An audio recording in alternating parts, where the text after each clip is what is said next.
എന്റെ അമ്മേ.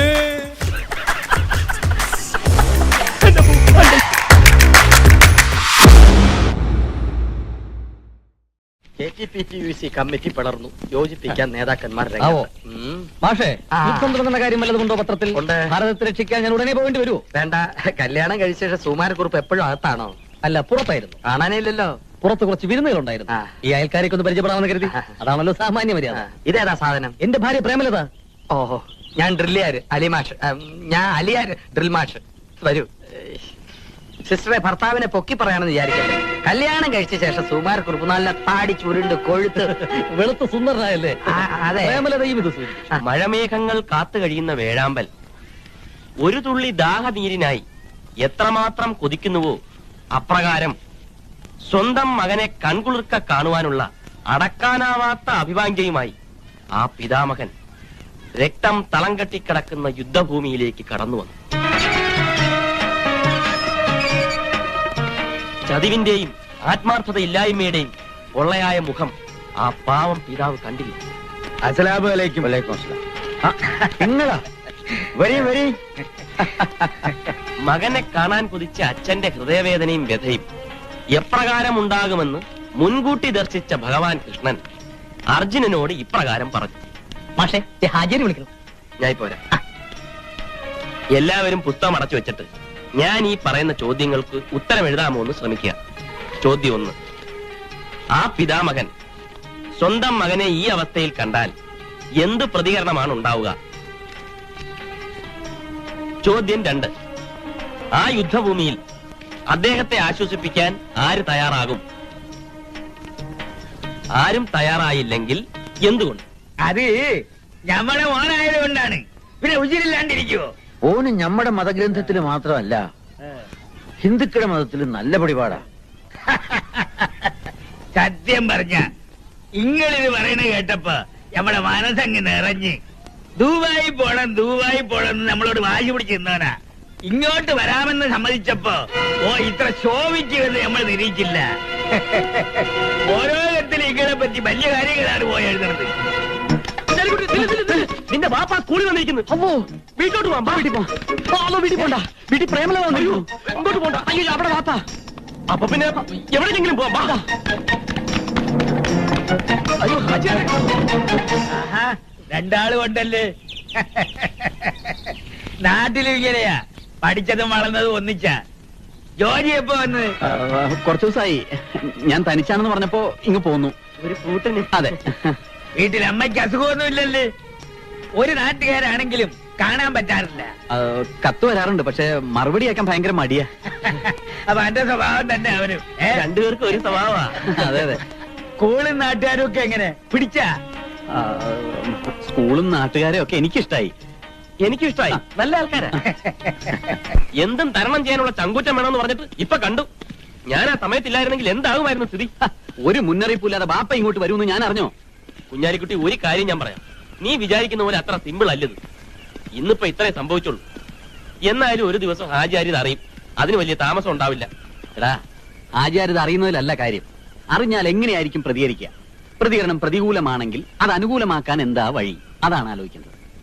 നീ കാര്യം എന്താന്ന് വെച്ചാൽ മനസ്സിലാവുന്ന ഭാഷ പറ. ഇപ്പൊ ഏത് ഭാഷ പറഞ്ഞാലും നിനക്ക് മനസ്സിലാവില്ല.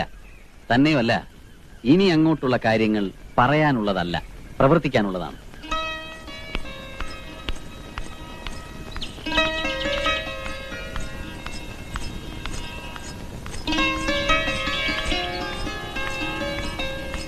മുംതാസ് അല്ലേ?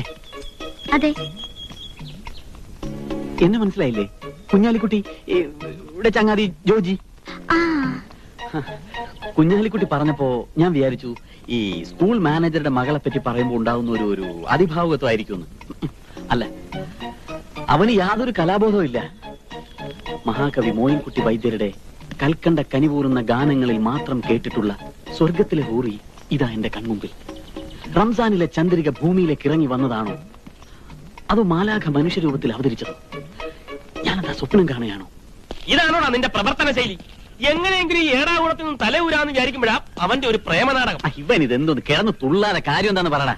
ആ മുംതാസിനെ വഴി പിടിച്ചു നിർത്തി എന്തൊക്കെ അനാവശ്യമാണ് നീ പറഞ്ഞത്? അപ്പോഴേക്ക് ന്യൂസിങ് എത്തിയല്ലേ? ഈ പെണ്ണുങ്ങളെ പോലെ ഇത്ര ചീപ്പായിട്ട് ചീപ്പായത് നീയല്ലേ? അവളാണോ? ആ ഹാജിയാരോട് അങ്ങനെ പോയി പറഞ്ഞിരുന്നെങ്കിൽ? ഇതാണ് നിന്റെ ബേസിക് ആയിട്ടുള്ള കുഴപ്പം. എടാ ഞാൻ പറഞ്ഞില്ലേ, എന്നായാലും ഒരു ദിവസം ഹാജിയാർ ഇതറിയും. അന്നുണ്ടാകുന്ന പ്രതികരണത്തിന് ഒരു അയവ് വരുത്തുക, അതാണ് നമ്മുടെ ലക്ഷ്യം. അതിനാദ്യം അവളെ കയ്യിലെടുക്കണം. അതിനുള്ള ചവിട്ടുപടിയാണ് ഈ പ്രേമനാടകം. ഇങ്ങനെ പോയാലേ ഹാജിയാർ ചവിട്ടി വടിയാക്കും. കോമഡി വേണ്ട, നീ മനസ്സിലാക്കാൻ വേണ്ടി പറയാ. ഒരു ചെറുപ്പക്കാരന്റെ നിരന്തരമായ സാമീപ്യം ഏതൊരു പെണ്ണിന്റെ മനസ്സിലും നേരിയ ചലനം സൃഷ്ടിക്കും. പ്രത്യേകിച്ചും അവനൊരു സുന്ദരനാണെങ്കിൽ. എന്നെ കൊണ്ട് അതിനൊന്നും പറ്റൂല. അതിന് നിന്റെ കാര്യം ആരാ പറഞ്ഞത്? പിന്നെ സുന്ദരൻ എന്ന് പറഞ്ഞത്? നീയാ സുന്ദരൻ. പിന്നെ നീയാ? ഫസ്റ്റ് കേട്ടിടത്തോളം ഏത് പാതാളത്തിൽ ഒളിച്ചിരുന്നാലും ആ സുകുമാരൻ അവര് പൊക്കും.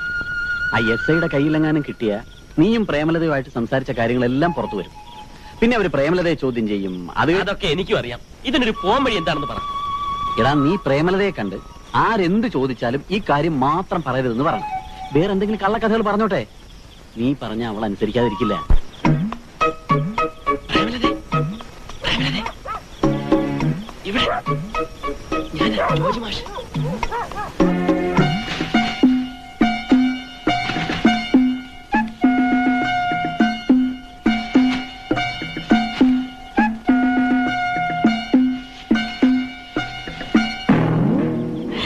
ഇത്രയൊക്കെ സംഭവിച്ചിട്ടും ഈ ബന്ധം ഇപ്പോഴും തുടരുന്നു. ഇവിടെ പ്രേമലതയല്ല, കാമലതയാണ്.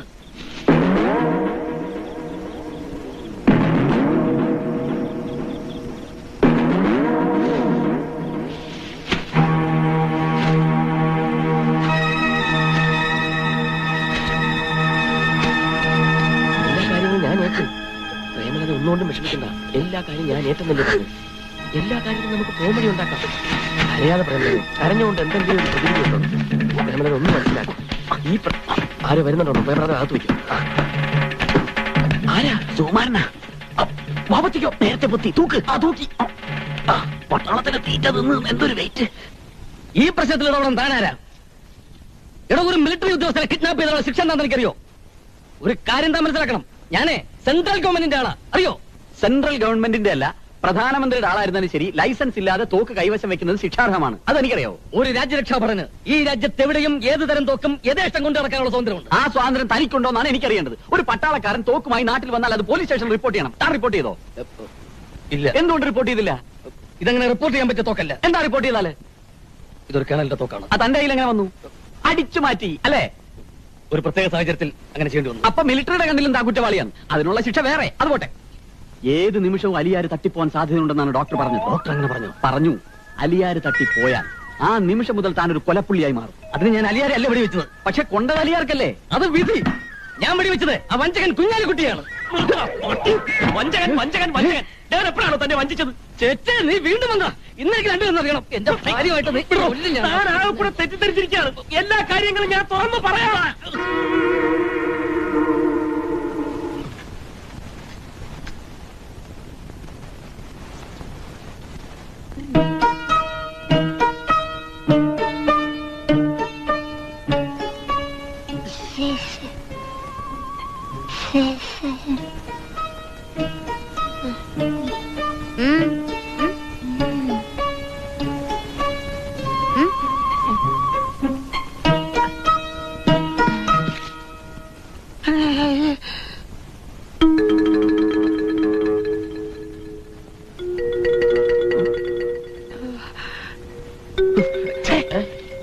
നീ ഇവിടെ പോത്ത് പോലെ ഇരുന്ന് ഉറങ്ങിക്കോ. കണ്ണ് തെറ്റി ഇയാള് ചെയ്തു വെക്കുന്ന വൃത്തികേടുകൾ കണ്ടില്ലേ? എന്താ? ഈ സിസ്റ്റർക്ക് കൊടുത്തതാ, വായിച്ചു നോക്ക്.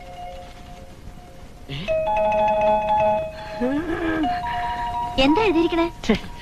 ഞാനത് എങ്ങനെ പറയും? സിസ്റ്റർ ഒരു സിസ്റ്റർ അല്ലേ സിസ്റ്റർ? പക്ഷെ പറയാതിരുന്നാൽ അതിനേക്കാളും പ്രശ്നമാവും. ഇയാള് സിസ്റ്റർക്ക് പ്രേമലേഖനം എഴുതിയിരിക്കുക. ഞാനിത് കംപ്ലൈന്റ് ചെയ്യും. വന്നപ്പോ മുതൽ ഞാൻ ശ്രദ്ധിക്കുവോ ഇയാളുടെ കണ്ണോണ്ടുള്ള ആംഗ്യം കാട്ടില്. ചാഹ കിടക്കുമ്പോഴോ പ്രേമലേഖനം എഴുതുന്നു. തൂണ്ടക്കണ്ണേ. ഒരു പ്രാവശ്യത്തേക്ക് ക്ഷമിക്കണം സിസ്റ്റർ. ഇത് ഇയാളുടെ ഒരു വീക്ക്നെസ് ആയിപ്പോയി. ആ പട്ടാളക്കാരന്റെ ഭാര്യയെ ഊട്ടിയിലേക്ക് ക്ഷണിച്ചുകൊണ്ട് ലെറ്റർ കൊടുത്തതിനാ അയാൾ ഇവന്റെ കഴുത്തിൽ വെടിവെച്ചത്. ആ ഉണ്ട തൊണ്ടയിൽ വെച്ചുകൊണ്ടാണ് ഇയാൾ ഈ തെണ്ടിത്തരം കാണിച്ചിരിക്കുന്നത്. കൂടെ ജോലി ചെയ്യുന്നവനായിപ്പോയില്ലേ സിസ്റ്റർ? ഉപേക്ഷിക്കാൻ പറ്റൂ?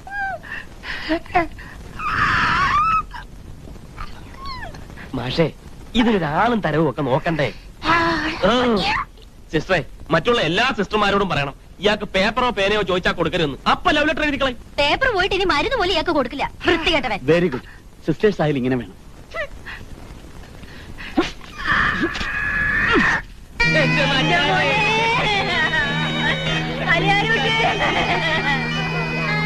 ഗ്ലൂക്കോസ് വേണോ?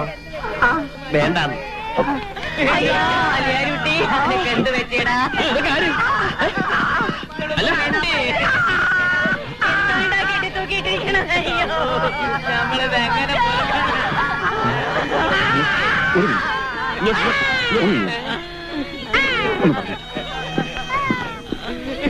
അലിയാർ മാഷ ആരാന്നാ പറഞ്ഞത്? ആണോ? രണ്ടാമത്തെ പെങ്ങള് നബീസാന്റെ. അത് മനസ്സിലായി. ഏതായാലും ഇപ്പൊ വന്നത് നന്നായി. ആരാ? ഉമ്മയാണല്ലേ? പേടിക്കാനൊന്നുമില്ല. ഇതാരാ? ഇത് അലിയാരൂട്ടിയുടെ ആദ്യത്തെ ബീവി, ഇത് രണ്ടാമത്തെ അത് ബീവി, ശരി. ഇത് രണ്ട് കുടിയിലും കൂടെ മക്കൾ. ഒന്നും പേടിക്കണ്ട. രണ്ട് കെട്ടിയിട്ടാണ് ഈ പണിക്ക് പോയതല്ലേ. ഇവിടുത്തെ ചികിത്സയും വിശ്വസിച്ചുകൊണ്ടിരുന്ന മച്ചാനെ ജീവനോടെ കൊണ്ടുപോകാൻ പറ്റില്ല. എന്റെ റബ്ബേ, ഇനിയിപ്പോ എന്ത് ചെയ്യും? ഒന്നും ആലോചിക്കാനില്ല. എത്രയും വേഗം മച്ചാനെ നാട്ടിലേക്ക് കൊണ്ടുപോയിക്കോ, അതാണ് നല്ലത്. ആ വെടിവെച്ച പട്ടാളക്കാരനാണെങ്കിൽ രണ്ടും കൽപ്പിച്ചിറങ്ങിയിരിക്കാം. മാഷ തട്ടിയിട്ട് ജയിലിൽ പോകൂ എന്നാണ് അയാൾ പറയുന്നത്. ഇന്നലെ തോക്കുമായിട്ട് ഇവിടുത്തെ മതിലിയാടി കിടക്കുന്ന സെക്യൂരിറ്റിക്കാർ കണ്ടു. അതിന് മാത്രം എന്ത് തെറ്റാ മച്ചാൻ ചെയ്തത്? തെറ്റും ശരി ആലോചിച്ചിരുന്ന മച്ചാന്റെ മയ്യത്തെ കൊണ്ടു